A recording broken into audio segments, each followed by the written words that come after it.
Hello, my name is Alan, and today I am facilitating a session of Alien Dark.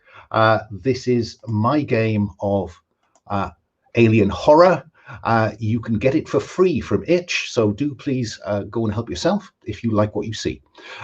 This game is organized as part of the Gauntlet RPG community's monthly calendar. This is a one-shot, and the Gauntlet, if you don't know about it, you really should. The Gauntlet is a community of like-minded individuals playing indie narrative, but actually, no, it's broadening, I think, a wide range of games online with people from across the world. And today we have a quite wide geographic spread. The Gauntlet also has a range of podcasts, one of whose presenters is with us today. It is a fabulous place to play games. It's transformed my gaming life in the last 18 months, and I would highly recommend it. The Gauntlet has a very clear set of expectations about table culture, and we'll be playing within those today.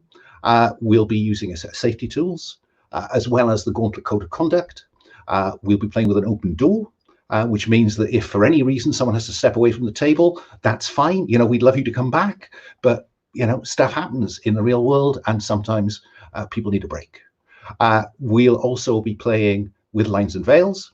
The lines, I've asked the players just look at them now. These are bits of fiction that we will not see on screen. They are lines we will not cross. If at any point somebody feels that another player is steering too close to them, then we'll be using the X card as a way to just call a stop. The easiest way to get me to respond to an X card is that, I have to say. I'm not very good at monitoring the chat as I go. If someone puts something in the chat and I don't notice it, please, one of the other players who does notice that, pick me up on it and stop me. I won't ask why you are playing the X card. I won't ask what's triggered that response. I may ask you how far back in the fiction you want me to rewind so we can play forward and avoid, hopefully, what has disturbed you. We're also playing with some veils. These are things that will appear in the fiction, but not on screen. So because I am old and British, sex will be veiled. It can happen. In fact, there is a move in this game that actually encourages it, but the veil will be drawn across it. We won't have the details. So those are the principal safety tools we're playing with. But the culture in the Gauntlet is, I think, such that we rarely see, in my experience, a safety tool being played with vigor. So that's the setup. Before I move on, my name is Alan, and my pronouns are he, him. And if I could just then go across the character keeper let me think. So Donna, say hello. Don't tell us about your character yet. We'll come back to that in a minute. Sure, yeah. My name is Donna. My pronouns are he, him. I am based in Dublin, in Ireland, and this is the first time I played this game. I think the last time I played an Alien RPG, it was the Aliens Adventure game by Leading Edge, which is quite a while ago now.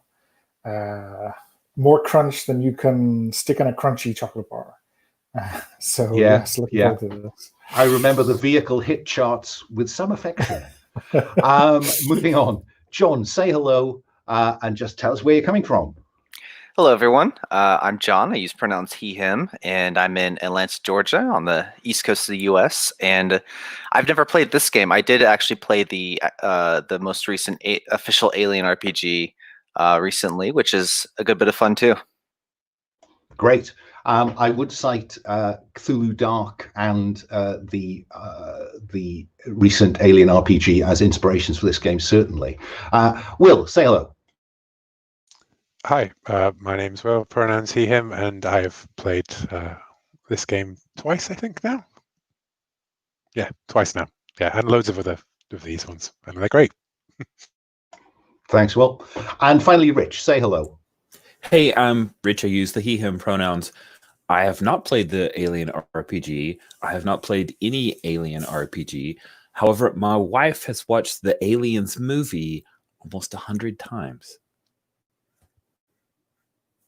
So well, let's hope that you have a good enough time to want to run this for a one-on-one, perhaps. It's definitely a hope. So, okay, there are players. Now let's talk about their characters. So let's start. Donna, tell us about Morgan. Yeah, so Morgan is the XO and pilot of the Omestra.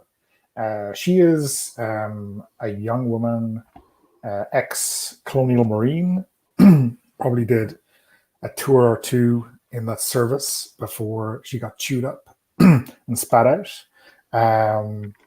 I think being on a free merchant ship seems a little bit more relaxed for her way of thinking, a lot less chicken shit red tape, and assuming it's a lot safer, right? That's an easy assumption to have, right? Definitely safer than being a colonial marine. And what position does she serve on board the USCSS Omestra? Yeah, she is the executive officer and pilot. Okay. And I noticed that you've, in answer to the question, why did you come out here to the frontier? You've said boredom. It has to be a bit more exciting than at the core. What excites you most? Because it's safer. Well, I mean, safer in that you're not going to be killed for no good reason due to whatever shitstorm the colonial marines are being thrown into this week. But, you get to see new places and meet new people. And like I said, free from the red tape. And I mean, that's about as much excitement as Morgan really wants right now. And yeah, nobody cares if her boots are shiny. That's a certain kind of exciting right now. Or indeed, if all the rules are followed to the letter. I think this limited liability company's motto is "rules are meant to be broken." Thank you for that. We'll come back to you in a moment. John, moving on to you. Tell us about Imani. Yep, I'm playing Imani. He uses he, him pronouns. Imani got his start trained as a medic, and from there grew in the sciences of biology and medicine, now serving as the science officer on the Omestra. He is sorry, my cats are attacking each other early in the morning. He is a tall man, but has a sort of a quiet fierceness to him. He is most often found walking through the halls, reading readouts and things, muttering to himself as he goes over figures and numbers of whatever current work item he's puzzling through. Does he is he interested in just going through the motions, or is he actually still doing some work, some science? He is still doing some work and some science, and I think that's largely I think he is a curious person, but also because of his reason for being here, which is debt. He has a loved one that lives in the core, who has an illness that requires expensive treatments, and so he's already behind on the payments, and it is becoming a grave situation where he doesn't quite know how he's going to be able to continue paying for taking care of that loved one. That's very interesting. Thank you. And can I just ask? So this loved one, wife, daughter, friend, partner? I had put it as a daughter. I wasn't sure. We have a line on harm to children. I'm happy to change that to a wife if we want that instead. I think the non-specific nature of illness, I think we're okay with that, Okay. or at least I am. If anybody gets a bit twitchy, please just play the card. But so he's really here because he needs to be here for the money, Right. but even when he gets paid out on the shares from this trip, he's still going to be in debt. Yes. I think he's the situation is grown pretty grave, behind on the payments, and even this trip probably won't be enough to catch him up on it. And so he is secretly looking for a way to perhaps increase his money intake. That may well be what attracted him to the recruitment of Captain Trisk. Will, tell us about Trisk. Well, Trisk is the current captain of the Omestra, but he used to be a criminal. He used to be part of a group called the Ashen Stars, a mercenary outfit that does black books stuff for the cops and so forth. The people that in the video games and the comics would be thrown against the Colonial Marines whenever things went to hell. But something went bad, and he essentially, got into their bad books and managed to rip off just enough money to buy himself a new identity as the captain of the Omestra. So he's out here because Go ahead. I think it's been a few years as well. Like it's not like a recent thing. It's been maybe like 5 or 6 years, even perhaps. And the bumming Frontier is around. a big place. Yeah, exactly. Yeah. Yeah, you're not going to bump into a member of the Ashen Stars out here, are you? But I am curious about who's blackmailing you, because somebody presumably procured your fresh documents. So do you have can you tell us who is actually has that leverage on you? They've never particularly pressed you, but they could. Who could? Caleb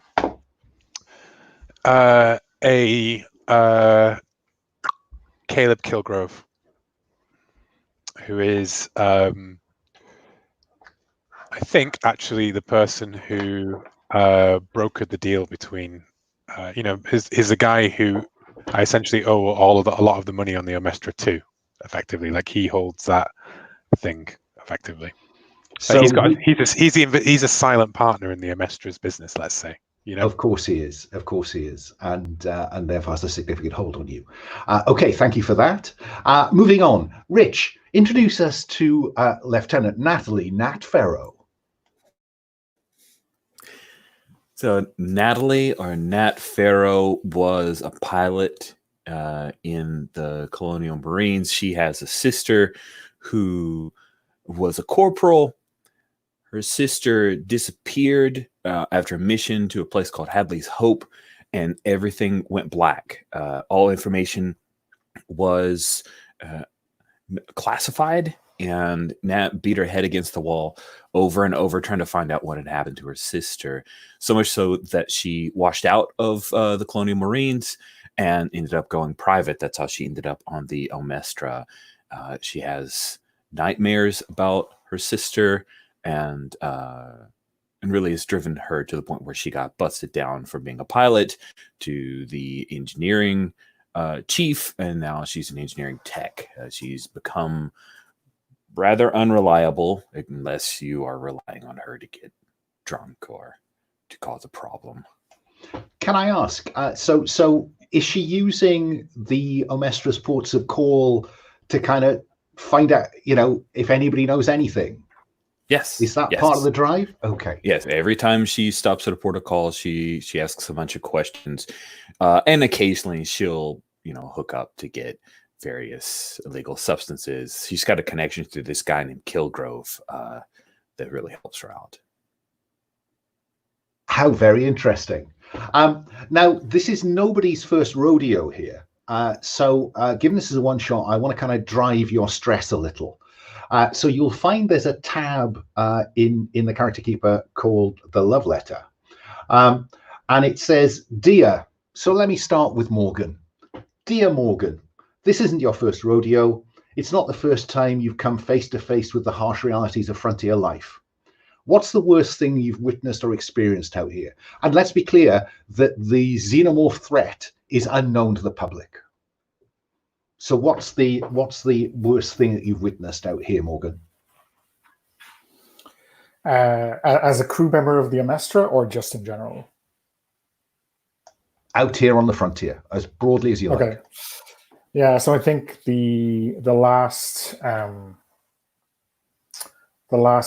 I was out here with the Corps, we were trying to help set up a new colony, which had a charter, and this bunch of corporate mercenaries dropped in on us to basically kick us out. And, everyone was like, that didn't happen. Nothing to see here. All those records are expunged. And basically, if those civvies didn't, pack up in 20 minutes, those corporate mercenaries were pretty merciless. And we lost a few people there just due to wonderful corporate greed. So yeah, that was because presumably the Marine rules of engagement didn't allow a robust response. Yeah, I mean, I think the ROE are pretty. I mean, not to say we all follow them, but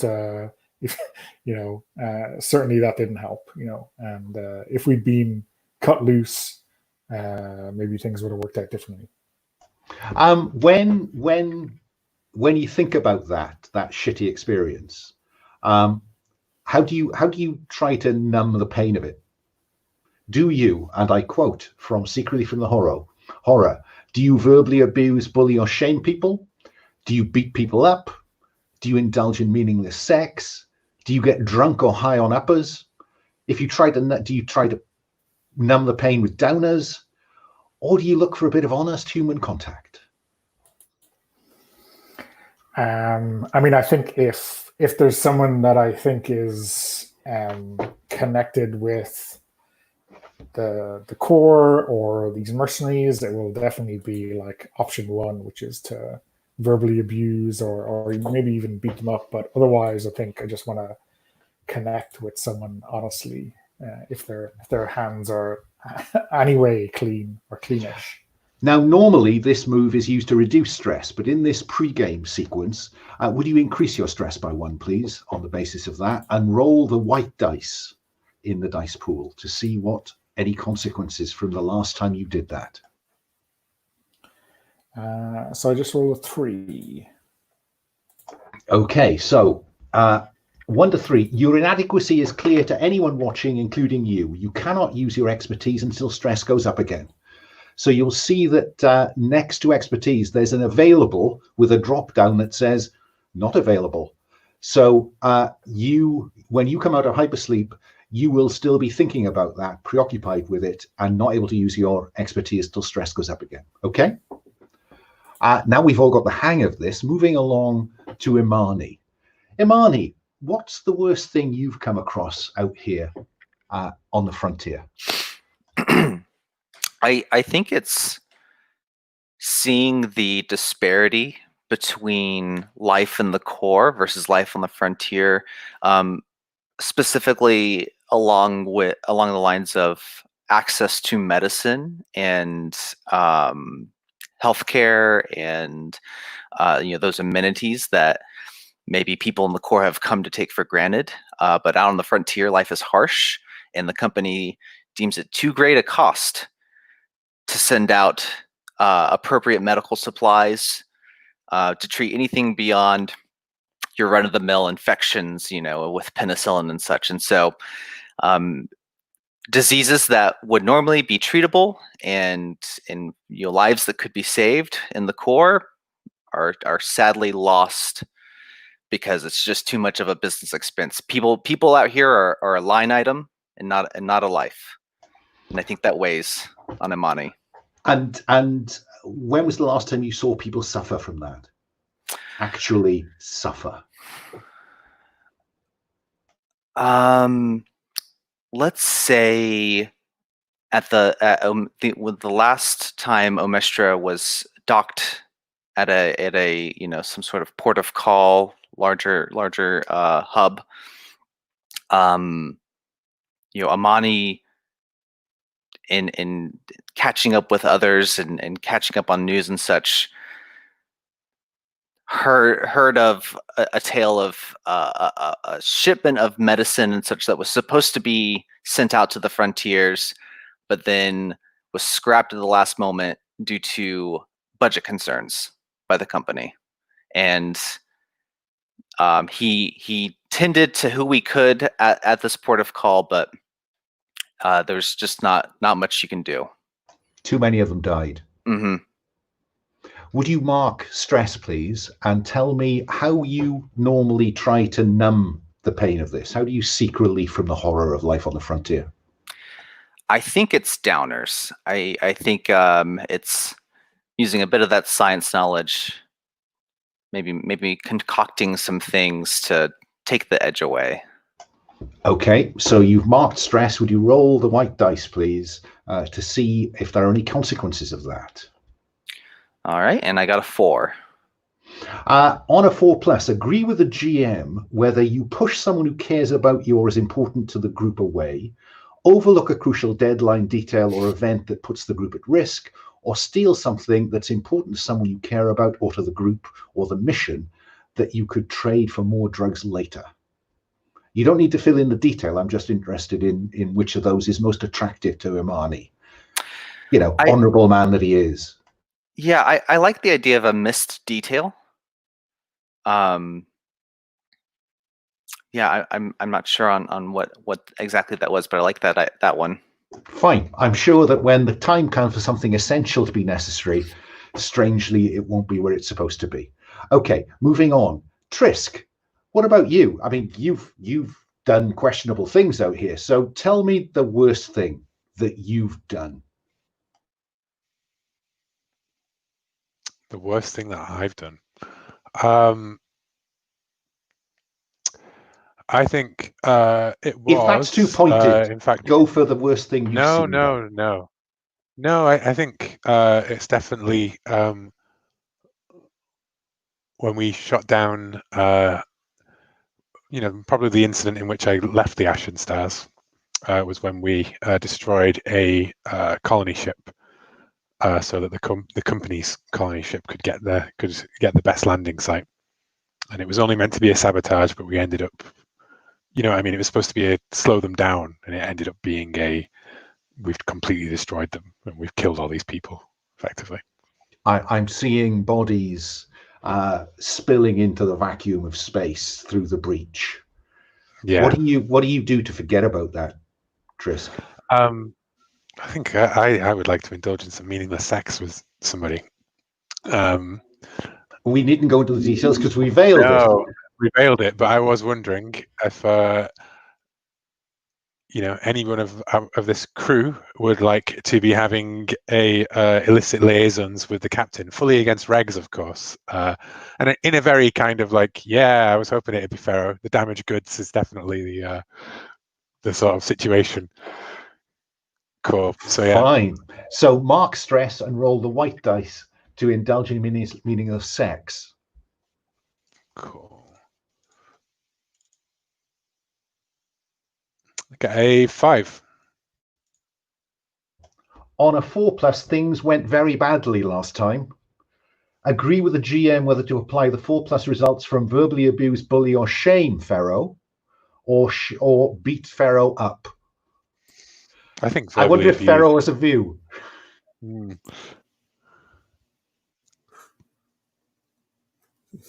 Wow.